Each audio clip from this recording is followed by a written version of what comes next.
I've been attached with the feeling of waking up with you by my side.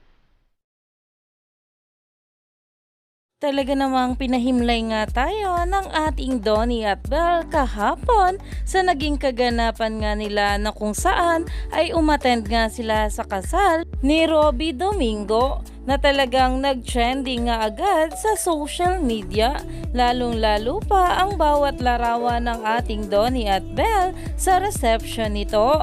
At narito pa nga guys ang sabi ngayon ng ating Mami Bang na ayon nga sa kanya, I am sure Belle will be in ASAP, not sure about Donnie though. Naumani nga agad ito ng maraming komento mula sa mga bablis na ayon nga sa kanila, may ganap si Belle ngayon na sa ASAP siya. Let's support Belle, wala bang TP for Belle? Go Belle first ASAP in 2024 na kung saan ay nagpost na nga rin itong si Mama J. Calvez ng dressing room ng ating Belle Mariano sa ASAP at narito pa nga guys ang bawat komento.